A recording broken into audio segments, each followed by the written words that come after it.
इस पुस्तक के प्रकाशक हैं व्यवस्थापक अमर संदेश 23 पांडे बाजार, आजमगढ़, उत्तर प्रदेश।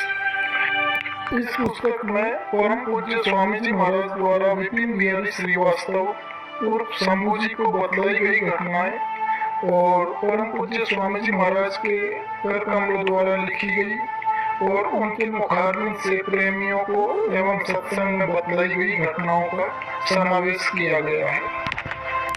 जय गुरुदेव। परिवार का वर्णन। मेरे पिताजी बहुत बड़े जमींदार थे।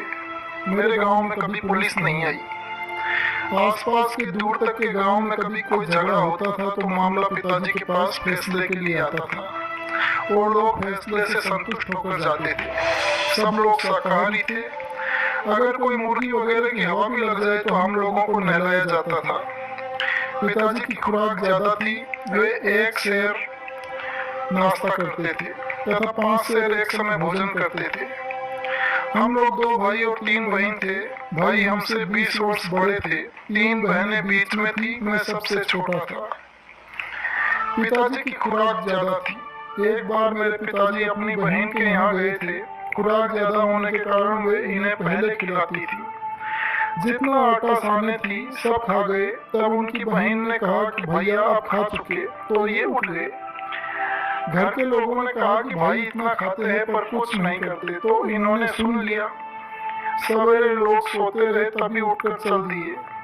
दरवाजे पर पथरिया कोल्लू पड़ा था, उसको उठाकर दूसरी जगह रख दिया। लोगों को जब सवेरे पता चला तो लोगों को बड़ा आश्चर्य हुआ।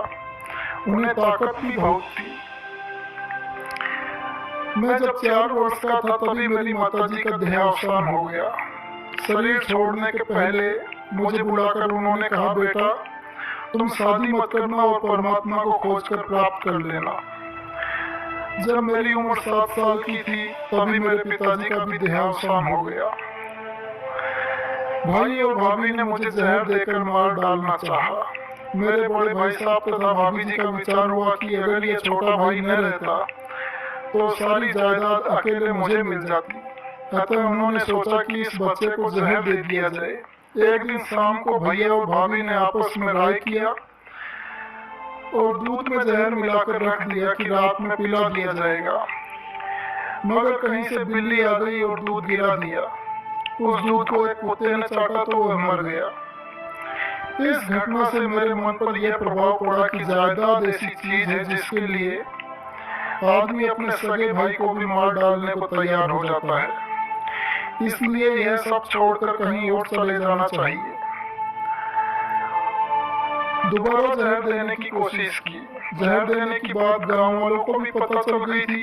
कुछ दिनों बाद एक बार फिर बड़े भाई ने जहर देने का प्रयास किया, किंतु इस बार पड़ोसी को मालूम हो गया तो पड़ोसी ने बहकाकर अपने घर में सुला लिया। सुबह घर गए तो बड़ी मार पड़ी। उस दिन मन में बड़ी ग्लानि हुई और घर छोड़कर भागने का पक्का इरादा कर लिया कि ये जमीन जायदाद ही मेरे जीवन की दुश्मन है। अतः एक दिन घर छोड़कर 2 मील दूर रेलवे स्टेशन पर भाग कर गए कि ट्रेन पकड़कर कहीं चले जाएंगे। ट्रेन आने में देर थी। कारिंदे मुझे खोजकर पकड़ लाने को छोड़े गए। उनमें से कुछ उस रेलवे स्टेशन पर भी पहुंच गए। मुझे पकड़ लिया और घर ले आए। घर आने पर फिर बहुत पिटाई हुई। थोड़े दिनों के बाद फिर मौका पाकर घर से भागा। इस बार घर से 5 मील दूर के स्टेशन पर पहुंचा। अंधेरा हो गया था। कारिंदे फिर दौड़ाए गए पर उनके पहुंचने से पहले ट्रेन आ गई थी। मैं एक डिब्बे में चढ़ गया। ट्रेन चल दी तो देखा कि कारिंदे पहुंच रहे थे। ट्रेन के कुछ दूर जाने के बाद टीटी आया। टिकट मांगा तो कहा नहीं है। पूछा कहाँ जाओगे तो कहा कि जहाँ चले जाए।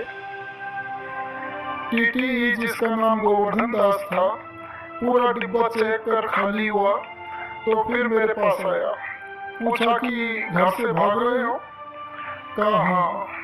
पूछा क्यों भाग रहे हो? तो पूरा किस्सा बताया। टीटी निसंतान था। पूछा मेरे साथ चलोगे? तो कहा चलेंगे। उस टीटी की ड्यूटी कानपुर में खत्म हुई। वहीं उसका क्वार्टर भी था। वह मुझे साथ लेकर अपने घर गया। उन्होंने मुझे अपने लड़के की तरह रखा। स्कूल में नाम लिखा दिया। मैं 4 साल रहा। फिर एक दिन माँ के वचन याद आए। सोचा मुझे परमात्मा को प्राप्त करना चाहिए। अतः टीटी से अपनी बात कहकर उनका घर छोड़ दिया और परमात्मा की खोज में बाहर निकल पड़ा। कानपुर से चलकर इलाहाबाद आए। वहाँ कारपेंटरी स्कूल में 2 साल पढ़े। फिर सिलाई की भी ट्रेनिंग लिया। इसके बाद संगम पर टेंट आदि के ठेकेदार श्री सीताराम निषाद के यहाँ रहे। उनके बच्चे को पढ़ाते तथा घर का काम करते रहे।